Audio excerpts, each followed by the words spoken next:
आज आपण बनवणार आहोत ओल्या नारळाचे तळणीचे मोदक। चला तर मग सुरू करूया। बनवण्यासाठी आपण इथे घेणार आहोत एक मोठा वाटी मैदा, त्यानंतर मोहनासाठी थोडीशी तूप, चवीनुसार मीठ आणि पाण्याने आपण घट्टसर असा उंडा भिजून घेणार आहोत।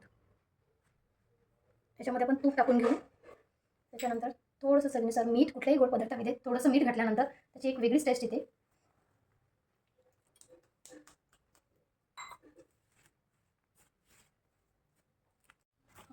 आपलं पीठ मळून तयार झालेले आहे। त्याला तूप लावून झाकून ठेवून द्यायचे 15 ते 20 मिनिट। त्यानंतर आपल्याला मोदक करण्यासाठी तयार आहे। मोदकाचे सारण बनवण्यासाठी येथे आपण घेणार आहोत एक मोठी वाटी ओल्या नारळाचा खीस, त्याच्यानंतर एक छोटी वाटी गूळ, थोडेसे मनुके, त्यानंतर थोडंसं वेलची पावडर आणि काही काजू बदामचे कट्स, त्यानंतर हे कट्स तळण्यासाठी थोडंसं तूप। सारण बनवण्यासाठी इथे आपण टाकणार आहोत एक मोठा चमचा तूप। तूप छान गरम झाल्यानंतर त्याच्यात टाकणार आहोत ड्रायफ्रूट्सचे कट्स। हे छान भाजून घ्यायचे। ड्रायफ्रूट भाजल्यानंतर आपण याच्यामध्ये टाकलेला आहे ओला नारळाचा किस। आपण आपल्याला छान थोडासा याच्यात परतून घ्यायचा आहे 2 मिनिट आणि त्यानंतर आपण याच्यात टाकणार आहोत गूळ। नारळाचा खीस छान भाजलेला आहे आपला। आता आपण याच्यामध्ये टाकणार आहोत एक छोटी वाटी गूळ। आपण मोठ्या वाटीने खीस घेतलेला आहे तर छोट्या वाटीने गूळ घेणार आहोत।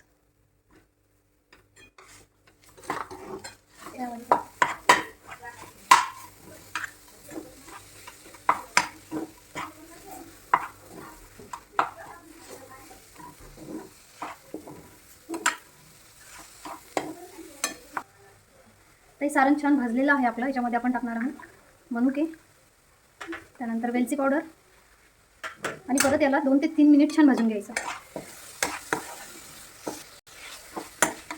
हे छान आपलं सारण तयार झालेलं आहे। याला छान थंड होऊ द्यायचं आणि त्यानंतर मोदक बनवायला सुरुवात करायची। पीठ आपलं तयार झालेलं आहे, त्याच्या आपण मोदक बनवून घेऊ।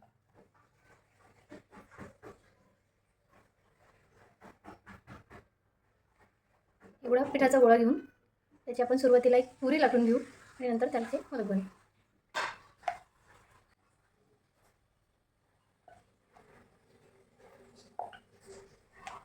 छान पातळ पुरी लाटून घ्यायची आहे आपल्याला। जेवढ्या आकाराचा आपल्याला मोदक करायचा आहे तेवढ्या आकाराची पुरी लाटून घ्यायची। मी इथे एवढी पुरी लाटून घेतलेली आहे। आता याच्यामध्ये आपल्याला सारण भरायचं आहे। आपलं सारण तयार झालेलं आहे थंड होऊन।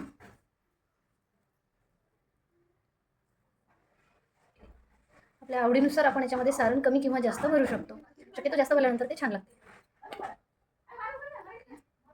अशा पद्धतीने आपण याला कळ्या पाडून घेऊ सुरुवातीला।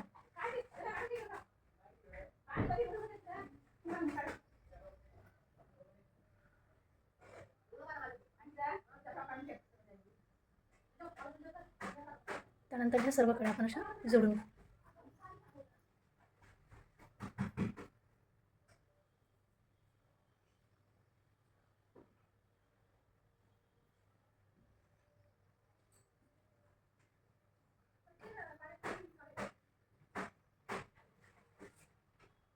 अशा पद्धतीने हा आपला मोदक तयार झालेला आहे।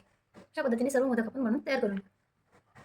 अशा प्रकारे आपले सर्व मोदक बनवून तयार झालेले आहेत। आता आपण हे छान मध्यम आचेवरती तळून घेणार आहोत। तेल आपलं छान गरम झालेलं आहे। आता याच्यामध्ये अलगद एक एक सोडू।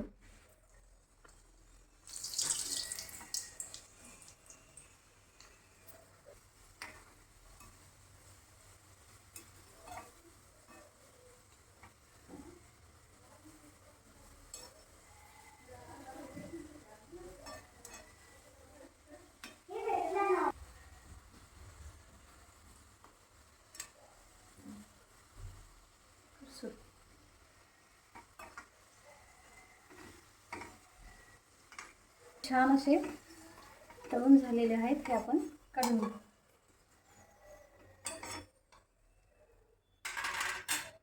अशा पद्धतीने आपण आपले सर्व मोदक तळून घेणार आहोत। अशा प्रकारे ओल्या नारळाचे तळणीचे मोदक आपले बनून तयार आहेत। हे आपण या तुपाबरोबर खाऊ शकतो। कुरकुरीत आणि खमंग असे मोदक तयार आहेत।